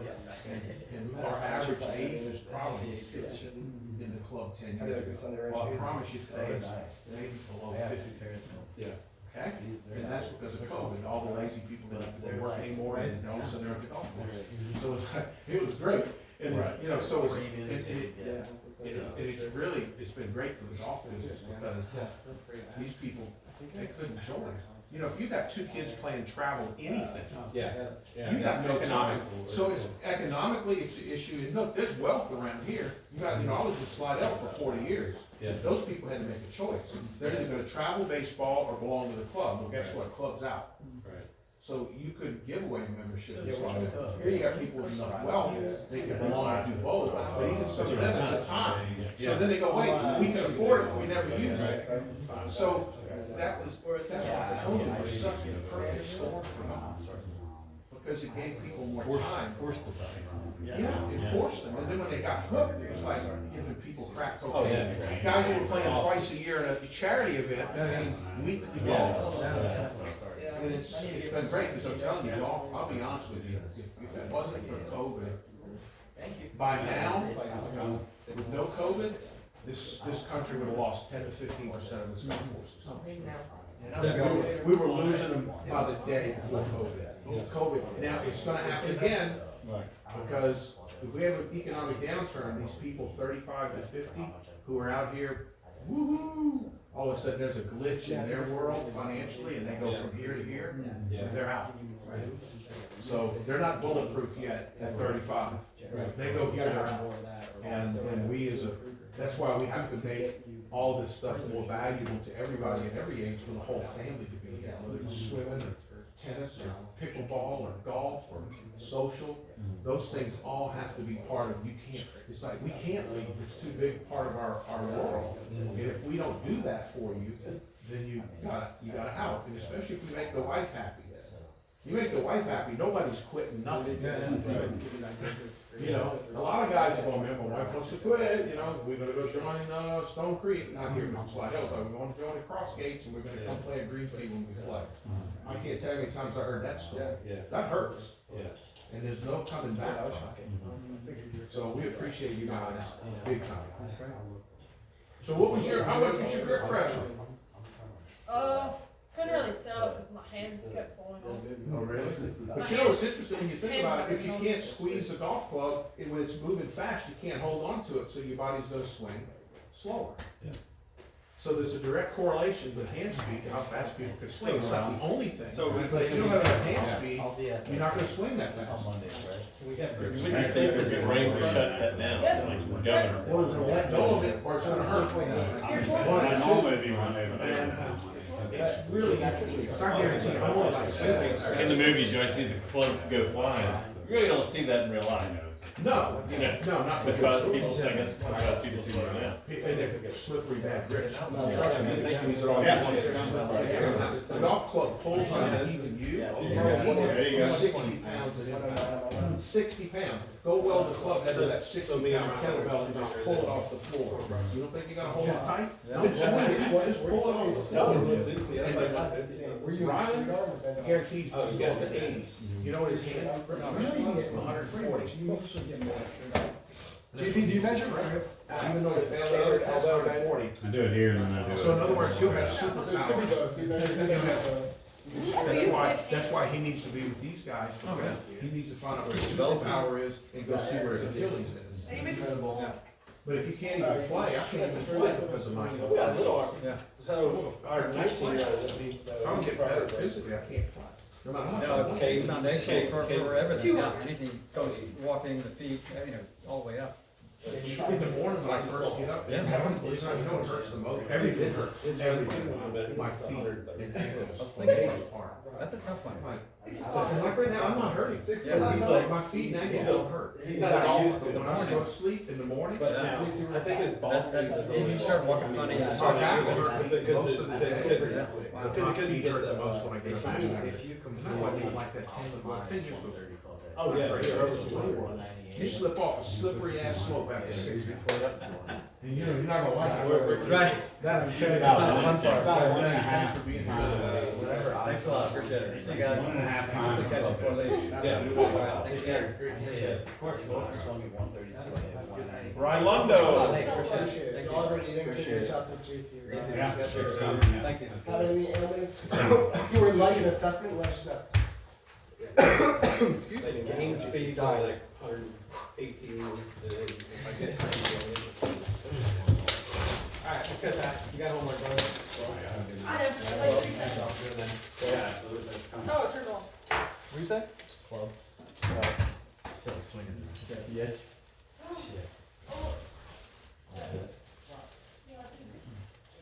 It's good enough.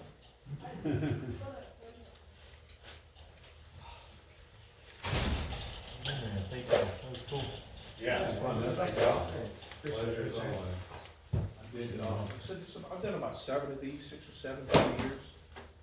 Some just me, but I like bringing it, this is about my 3rd one. JP, we've done what, 1 or 2 before? I think this is my third. That's what I thought with this Yeah. paper too.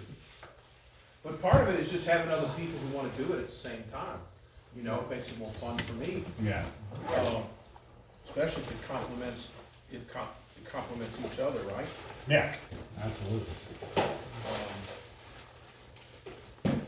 I feel like it'd be fun to like see if we can also do like people to sign up for this speed band, which on the like stations, you know what I mean? Yeah. And like roll through either like screening type station or like actual station of like, alright, what's your job or what's your, you know, that kind of stuff. Yeah.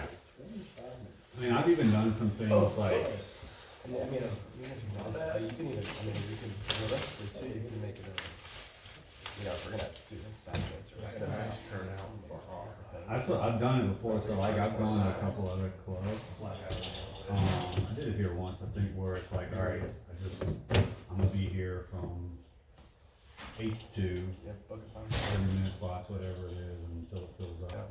Send it out to your members, and so then basically do an assessment, so we could kind of split that up, do the same thing, where you do the screening, I do the speed power. Or even just like, stuff, I would yeah. do station, like, I'll set Yeah. that station for you, Yeah. you know, we could just all do that kind of stuff, or like some kind of. No, I think that's a good, a viable thing for sure.